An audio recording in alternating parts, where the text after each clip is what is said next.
One stroke, the whole peel comes off. There you go.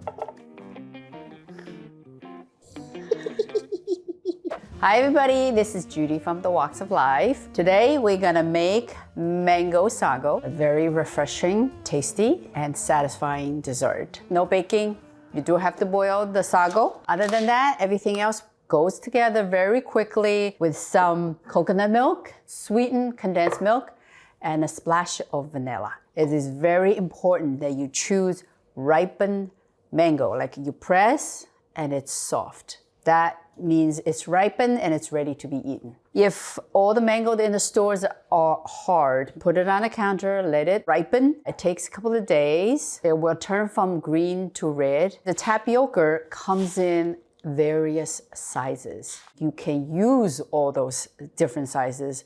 The key is in the cooking. This one states as dry sago.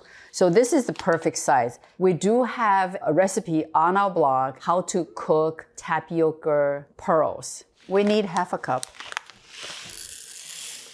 Now the water is boiled. I'm gonna turn up the heat, make sure it's roaring. You have to pre-boil the water, like rolling boil. Okay, not lukewarm, definitely not cold water. Starch is something, once it hits cold water, it starts to dissolve into like a paste. And you definitely don't want that. Once the starch meets hot water, it starts to cook and it holds this shape. That is very important. This is the time that you add in the tapioca.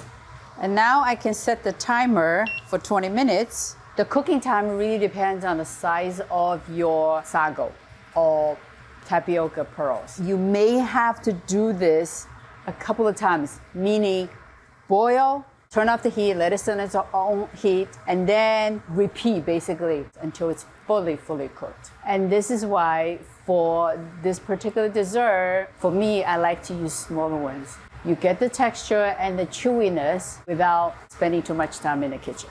While that's cooking, I'm gonna prepare the mango. I like to use a peeler and then you slice it later. That's pretty good, right? Yeah. Okay, I'm gonna show you. What I do is I peel it like an apple. I find that I have more control also.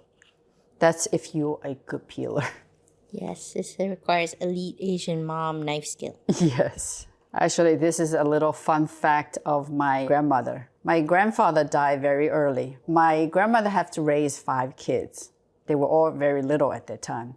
So believe it or not, she was a fruit peddler. So my father has this ability of peeling fruit like this. One stroke, the whole peel comes off. And somehow, I don't even know how, I have the ability to do that too. There you go.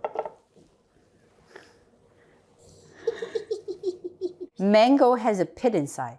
So you kind of have to gauge or guess how big the pit is. So you give a little space and you cut it down. Oh, didn't give enough space. See that? So this pit is pretty big. So you cut it into, basically you make a checker pattern. You have to handle with care, okay? Don't cut yourself. And you go like this, and then you take out the meat. To me, this is actually more work. As you can see, if you peel it, then you don't have to do this individual section. So this way is easy when you want to eat it. But if you're using the mango for cooking, baking, making desserts, whatever, it's better just to peel it. Look at this, it's so much easier. What I'm gonna do is I'm just gonna cut it like this. And then, boom, I'm gonna cut into chunks like that. It's just much faster. As you can see, this pit, there's still a lot of good fruit on it. Either you just gnaw on it, try to eat around the pit, or gnaw on it. You can trim off little pieces. It's difficult. It's a lot of work. You try to like scoop up the fruit out of it, take the peel off and just eat it. This one is the best tasting one, so I'm going to save it for the topping. The rest of it, I'm gonna blend it. And this recipe makes a large 4 servings. So it's been 20 minutes. As you can see, it's almost there. There's still a tiny hint of white in the center.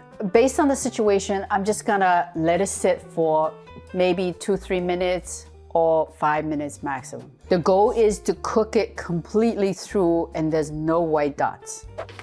So I'm going to fill my large container with cold water, and now I'm gonna strain the cooked pearls out. Right now the water is pretty warm, so I want to change some of the warm water out and replace it. See that? Replace it with cold water. Just cool it down. And then I still have some in the pot. Why don't you just add ice? It will harden the tapioca. Okay, you don't want to do that. But what you want to make sure is that the tapioca is cooled completely. If it's not, it will continue cook as you prepare the other ingredients. Okay, so I'm gonna put all the mangoes in. There's a lot of mango. This is all my mango without the pit. Important, all the pits are here. I saved about 1 mango to put on top. We are going to use a scale for this, and now I'm gonna put in 200 ml unsweetened coconut milk. And then, since I have some condensed milk in the fridge, I'm gonna use that. I need 60 ml. You can use more if you want, just it's gonna be sweeter. And then I'm gonna put in ½ teaspoon of vanilla extract. I'm just gonna eye it. That should be good. Now we're just gonna blend it until smooth. Let's see. That's pretty smooth. So this is at room temperature. Everything is at room temperature, and this is how we like it. But if you like it chilled, at this point, you can also put this and this in the refrigerator along with your cooked sago in there for a couple of hours and then serve. So would the cooked sago be in the water or no? Yes, the cooked sago should be in the water. All right, now I'm just gonna take the puree out.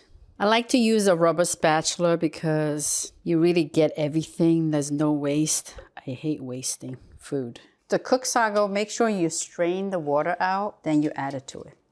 A little bit of water is okay, but not too much. Now we're gonna mix. Yes, yes. Ooh. Very satisfying. Ooh. The prettiness coming out. Just like that, your dessert is ready. Okay, let's dish it up. There you go. Looks great. So you know what the best part of being a chef is that you get to eat it first. No small bites on the walks of life. It's creamy, and those tapioca bubbles has a little texture. Although you don't get to chew on it, but you feel it in your mouth. The mango chunks, it's a must-have. It's the burst of like intense mango flavor. Make it. So if you enjoyed this recipe, make sure you like it and follow us on YouTube. Sign up for our newsletter at thewalksoflife.com for new and exciting recipes.